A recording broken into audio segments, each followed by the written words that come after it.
Ya, sobat tantangan, kita masih di tayangan tantangan hidup 4.0.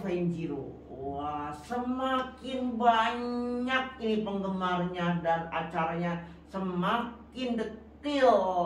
Nah, hari ini kita kedatangan Andi Hasten. Selamat datang. Thank you. Nah, ini ahli microgreen ya, karena mohon maaf nih Andi Hasten nih ya,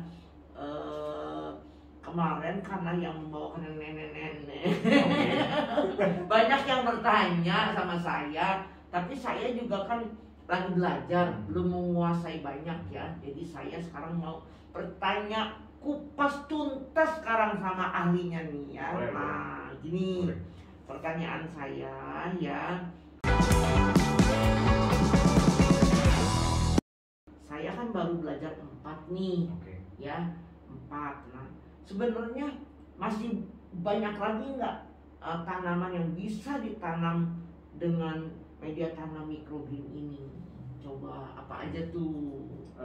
Kalau microgreen itu sebenarnya nggak segmented harus benih apa ya gitu. Jadi semua sayur hijau itu rata-rata bisa. Terus ada juga lari ke buah, itu juga bisa. Kayak umbi-umbian juga bisa. Wortel pun juga bisa sebenarnya. Ditanam seperti ini? Bisa. Bisa. Jadi kita tinggal cara tanamnya aja, mungkin perlakuannya ada yang berbeda. Karena kan tiap benih ada yang berkecambahnya itu dia harus lebih hangat atau lebih nggak hangat gitu. Suhunya berapa kan berbeda-beda. Nah, sementara kalau yang Mami Ais yang waktu itu belajar tanam itu tanpa media tanam, dan itu biasanya benih besar. Jadi benihnya itu nggak nyeplos ke tray yang putih gitu loh, ada di atas semua. Nah, itu kita gampang. Nah, kalau misalnya Mami Ais yang mau coba yang benih kecil kayak misalnya biji wijen, chia seed, lobak, kailan ya, sayur-sayur gitulah, caisim, itu juga bisa. Tapi kita harus akalin biar benihnya nggak nyeplos gitu loh. Bisa dengan kain streaming atau kawat nyamuk bisa. Oh iya, ditaruh di sininya ya. Yes, betul. Oh iya. Nah, itu tanpa media tanam. Nah, kalau kita mau tanam microgreen dengan cara tradisional itu maksudnya masih pakai tanah lah, atau biasanya mungkin kokopit, sekam bakar itu juga bisa. Itu tinggal ditabur di atasnya, sama nanti di spray aja sama air biasa. Bisa juga yang benihnya ditimbun. Jadi contoh misalnya kokopit kita taruh di sini. Begitu sudah ditaruh, benih wheatgrassnya kita taruh, kita tabur. Sesudah itu nanti kita tabur dikit kokopit yang tipis. Jadi dia untuk menjaga kelembapan si benihnya. Nah, nanti kita siram air sedikit. Oh, siramnya pakai spray gitu spray ya? Aja sedikit. Itu pasti juga numbuh. Jadi sebenarnya cara tanam dan media tanam itu cukup banyak juga. Cara nih ya? Iya. Jadi ada yang bisa pakai tray, ada yang mungkin pakai mika bekas box makanan ini dibolongin, ada pakai nampan, itu juga bisa. Bisa memacu untuk kita berkreasi juga ya. Betul. Karena kan juga ada teman-teman yang pakai bekas ini loh, kulit telur, pecahin telurnya di atas, nanti diisi kokopit di dalamnya, atau pakai kapas juga bisa sebenarnya. Nanti ditaburin benihnya, dibasahin dikit, nanti pasti numbuh bagus. Iya. Nah, ini kebetulan Koko Andi bawa contoh-contoh ya yang udah berhasil nih. Susah bukannya. Ya, kalau saya sih seneng banget makan ini ya. Jadi merasa sehat. Jadi saya nggak segan-segan untuk terus menyarankan agar teman-teman itu menanam microgreen ini ya, umpama seperti ini favorit sunflower ini enak banget nih. Ini termasuk ke benih besar dan semainya memang awalnya agak sedikit manja ya sebenarnya. Jadi dia butuh dibilasnya juga. Terakhir saya coba dengan air hangat, hasilnya jauh lebih baik dibandingin air yang biasa gitu loh, yang nggak hangat. Jadi kita bisa pakai air hangat. Nanti air tray bawahnya kalau dia udah ada akarnya masuk ke bawah, itu kita juga bisa pakai air hangat juga gitu loh. Jadi memang dia butuh suhu yang lebih hangat. Tapi nggak basah ya, nggak lembab gitu loh. Dia hanya butuh yang hangat untuk kita men-trigger si benihnya ini untuk berkecambah.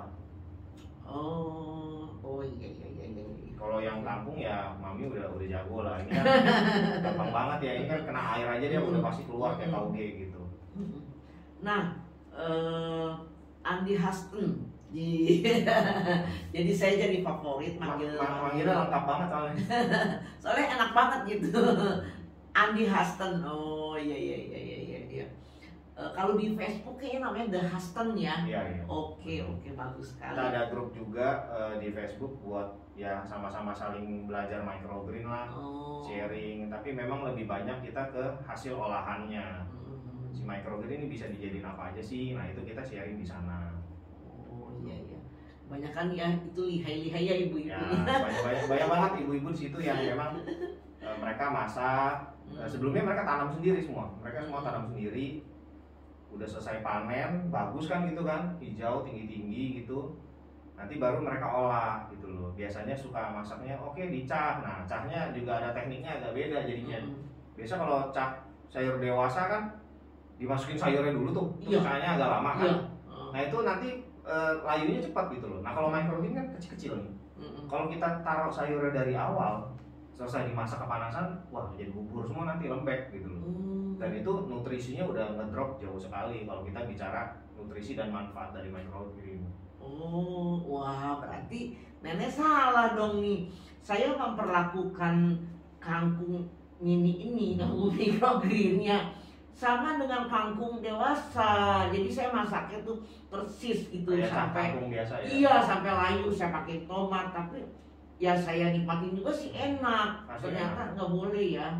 Jadi kalau kangkung microgreen ini saya pribadi ya, saya ngejar tuh dia garingnya.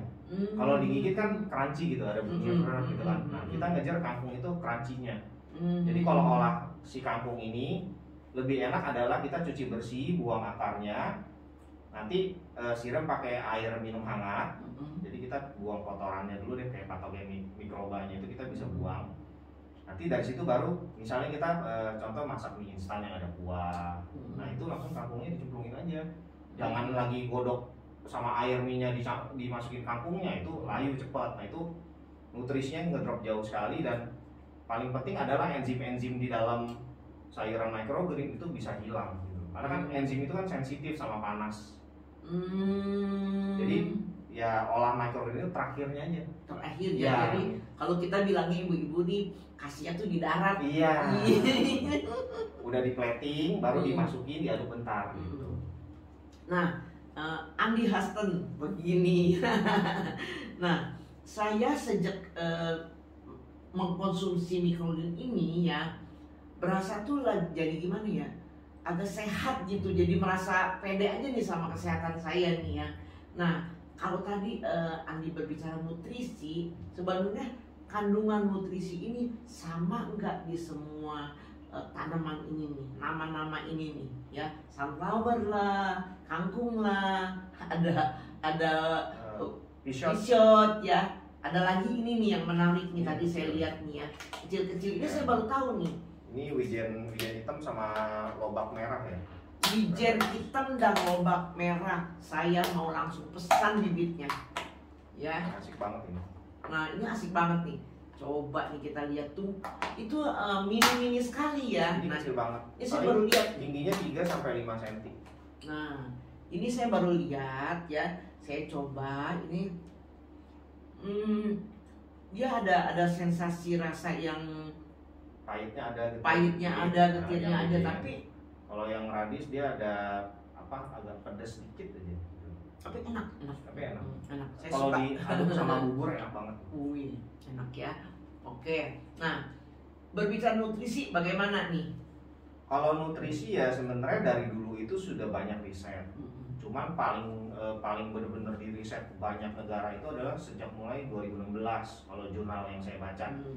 Jadi dari situ nanti kebanyakan dari microgreen ini adalah vitamin kalsium. Terus dia punya magnesium, selenium gitu loh. Nah, cuman memang di setiap sayur itu berbeda-beda. Kalau misalnya di sayuran dewasa kita tahu wortel itu bagus buat mata, ya kan, beta karotennya tinggi. Nah, berarti kalau di microgreen dia pasti jauh lebih banyak. Mereka cara risetnya adalah perbandingan ini, sayuran dewasa misalnya diambil 100 gram, microgreen diambil 100 gram. Nah itu nanti dimasukin ke lab, dites kandungan nutrisinya mana yang lebih tinggi gitu. Nah biasanya itu minimal itu 4 kali, ada yang sampai 40 kali dengan berat yang sama. Jadi kan ibaratnya kita makan sayur dengan berat yang sama 100-100, tapi kita dapatnya kalau di microgreen ini jauh lebih banyak yang diserap tubuh gitu. Itu yang dibutuhkan sebenarnya. Iya, jadi makannya nggak perlu banyak jadinya, makan dikit dapatnya udah banyak gitu loh. Terutama buat anak-anak di masa Betul, pertumbuhan ini.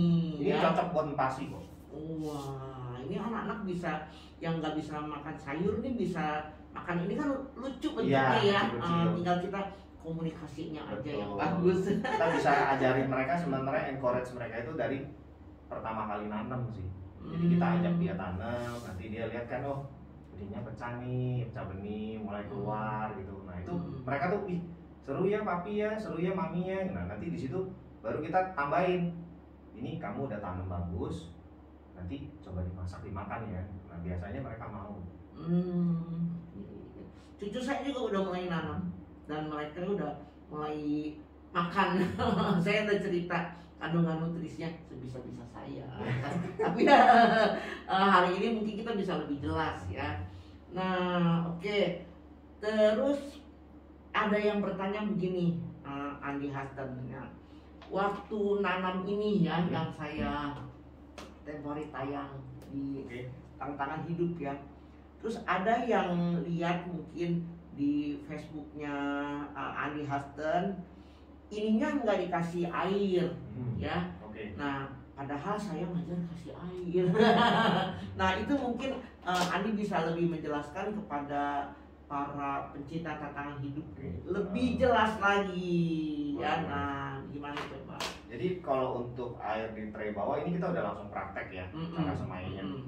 Biasanya itu kalau misalnya kita isi air tray bawah itu kalau sudah akarnya sudah kelihatan mau tumbuh ke bawah. Oh jadi udah di sini udah ada ya, nih. Atau mungkin diberinya tumbuh-tumbuh. Ya udah mulai tumbuh-tumbuh di tray putih, baru kita isi air di bawah. Nah itu biasanya untuk benih, contoh yang paling gampang itu adalah kacang hijau. Karena kan biasanya bikin tauge kan paling cuma 1,5 hari. Nah kalau microgreen itu paling nggak 4 hari udah bisa panen. Yang si mangbin ini kacang hijau. Saya pernah. Iya pasti cepat deh kalau mangbin kacang hijau. Dia kalau kita sudah rendam aja 8-12 jam, itu begitu kita mau semai taruh di tray putih ini, itu udah mulai pecah semua tuh, keluar akar-akarnya, akar tunggalnya. Nah itu baru kita isi langsung tray bawah. Tapi kalau kayak benih-benih yang mungkin 1 hari 24 jam baru dia mulai pecah, ya itu nggak perlu diisi. Tunggu 1 hari aja dulu, begitu kita lihat di atas dia mulai keluar akarnya, baru kita isi air di bawah. Begitu. Ya jadi nggak perlu dari awal isi air sebenarnya, tergantung masing-masing benih karakternya gimana.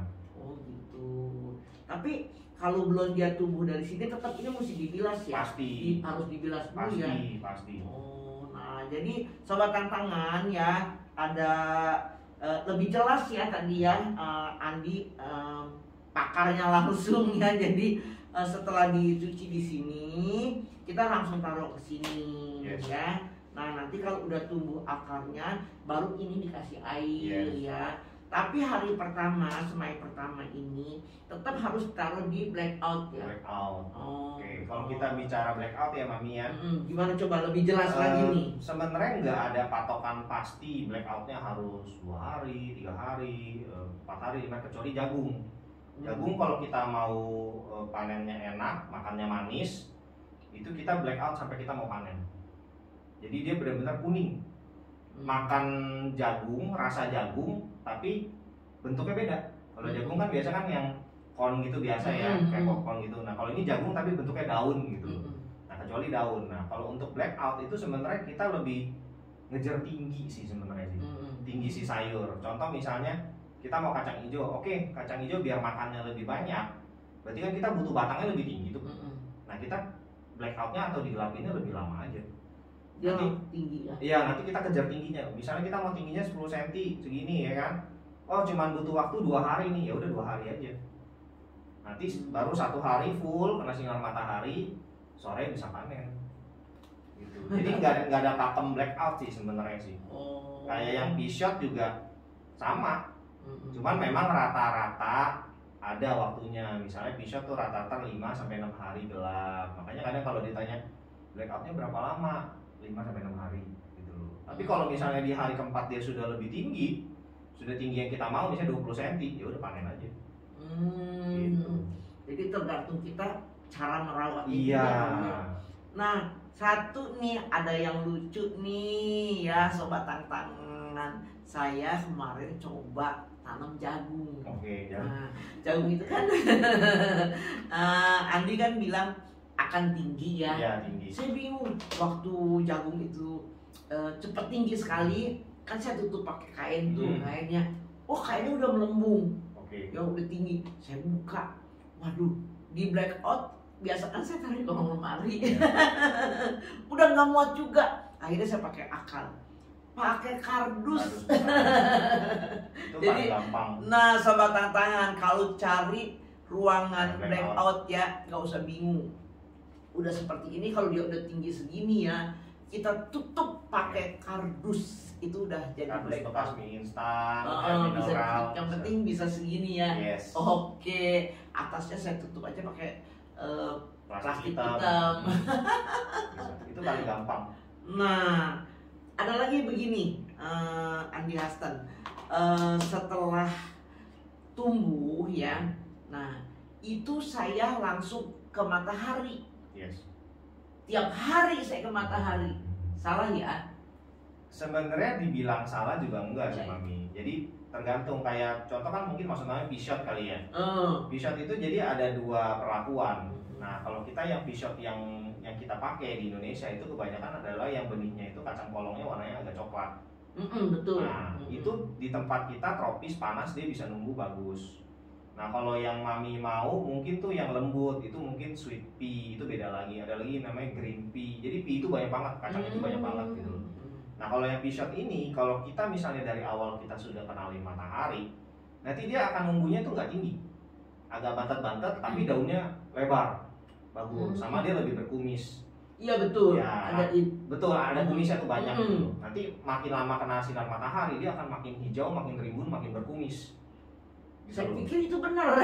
Oh, bagus nih. Bisa benar juga Mami, nggak salah juga. Jadi kalau misalnya mau dibikin rimbun hijau, ya bikinnya seperti itu. Jadi hari kedua, hari ketiga udah boleh kena matahari, sampai nanti panen misalnya hari ke-7 atau ke-8. Tapi kalau saran saya, pisot itu lebih enak sebenarnya kita bikin tinggi. Jadi dia lebih garing dan manis. Jangan sampai dia kena matahari benar-benar hijau, daunnya lebar, berkumis, itu biasanya lebih alot jauh. Nah, kalau pisot kita ngejar tinggi, minimal 20 cm, baru kita kenalin sinar matahari sebentar, 3-6 jam, sorenya kita panen. Nah, itu garing dan manis, bisa dimakan mentah. Oh, jadi kenal mataharinya itu hanya cukup satu hari hari saja. aja terakhir. Tuh, sobat tantangan, kita semakin pinter, semakin bisa betul-betul menanam microgreen mendengar dari ahlinya langsung, Andi The Hasten. Wih, hebat. Kami ada kendala di mana lagi? Nah, ya jadi blackout udah tadi ya. Nah, ini Kadang ada ini gak Mami, kalau misalnya panennya kebanyakan, cara simpannya bingung gak? nah itu bener, tahu aja. Nah, saya kan senang nih panen ini, tapi kan saya makan sendiri. Iya. Saya simpen nih ya di kulkas. Saya mau makan, saya ambil, cuci, itu saya makan gitu. Nah, saya simpen di kulkas. Kan kadang-kadang suka lupa nih, malum lah ya.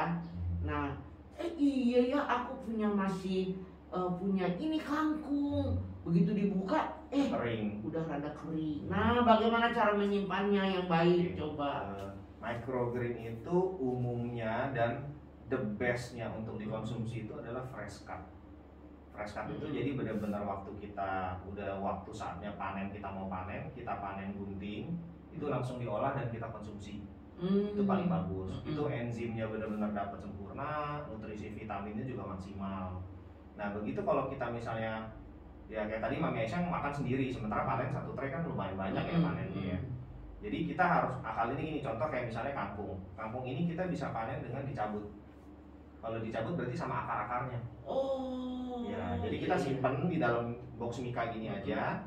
Nanti bawahnya kasih tisu, akarnya dikeringin dulu di lap, taruh, atasnya kasih tisu lagi.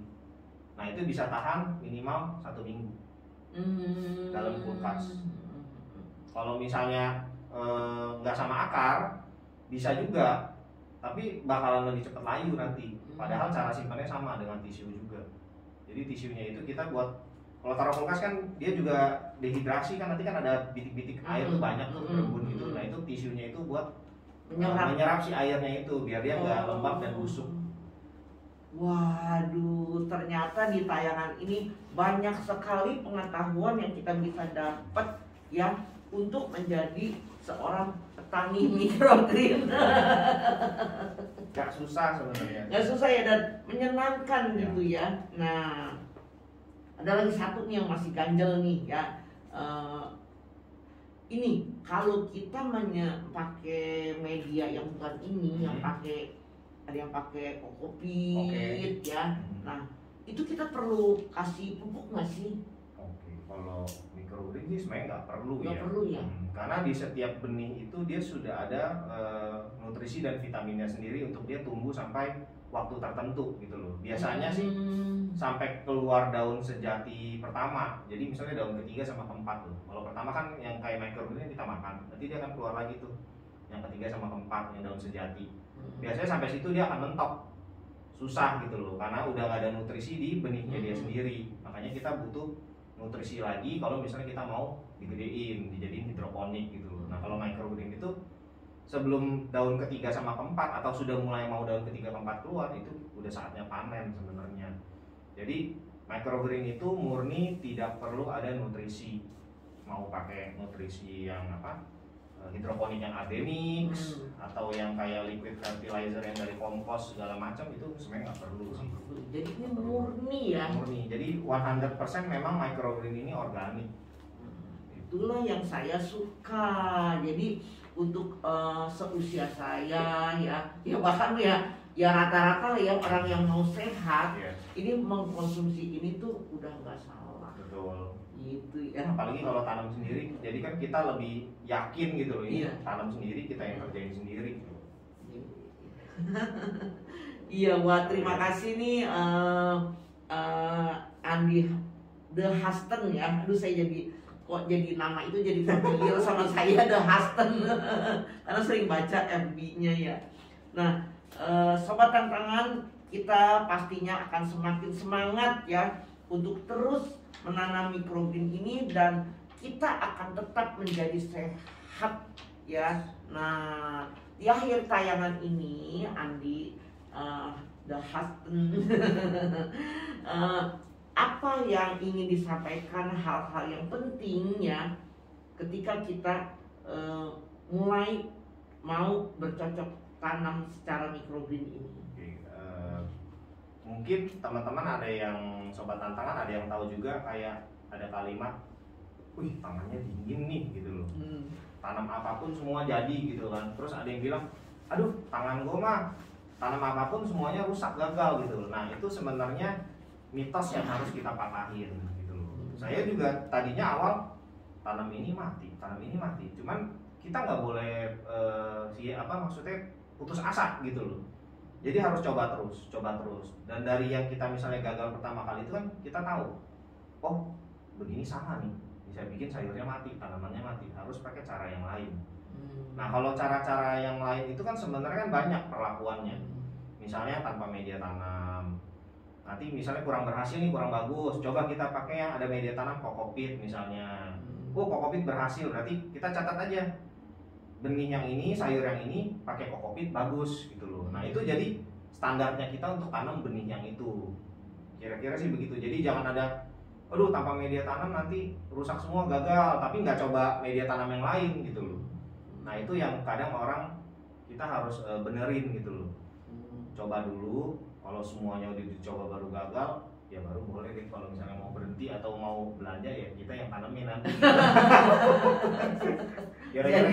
Jadi bahasa kerennya tuh yang saya sering denger tuh ya, learning by doing. Learning by doing, yes. Aduh keren kan. Betul. Betul ya. Kalau kita nggak coba, kita nggak tahu sebenarnya. Dan ini kan Oke.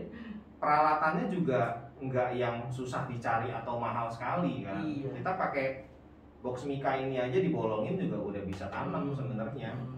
Gitu. Aduh, hari ini saya jadi tambah semangat nih untuk terus menanam microgreen ini ya, karena ini murni betul-betul Sehat sekali. sehat banget gitu, nggak ada pupuknya, Yes, nggak ada, pakai pupuk. nggak perlu pestisida. Betul. Gitu loh, ini loh, terus tanamnya di dalam rumah. Yes, jadi kita tahu Wah. benar-benar bersih, clean gitu. Betul. Terima kasih ya. Terima kasih Thank you, The Aisyah. Husband ya. Thank you. Nah, untuk sobat tantangan yang mau lebih dalam belajar, terus yang mau bertanya-tanya, kunjungi saja berFacebook ya. di Facebook ya, Ada. boleh ya, ada ya. Tips belajar microgreen. Oh, itu di bawah pimpinan Ya. The Husband ya. Nanti saya yang balesin cara semainya, sama ada teman-teman kebanyakan sih ibu-ibu ya. Jadi mereka mengolahnya itu luar biasa bagus, sampai platingnya bagus banget pokoknya. Saya lihat tuh ya, jadi menarik Iya, ya. menarik banget. Ada yang itu kan soto, ada petenya, ada Iya. pisot gitu. Iya. Itu bagus banget jadinya. Bener-bener emang kreasi ya. Nah, terima kasih sekali lagi Thank you, Andi The Thank you, Husband Sobat ya. Tantangan. Sobat tantangan. Nanti kalau ada masalah ya bisa langsung bergabung di grup Facebooknya The Husband ya, atau bisa juga nanti komen ya di tantangan hidup 4.0 ini ya. Terima kasih.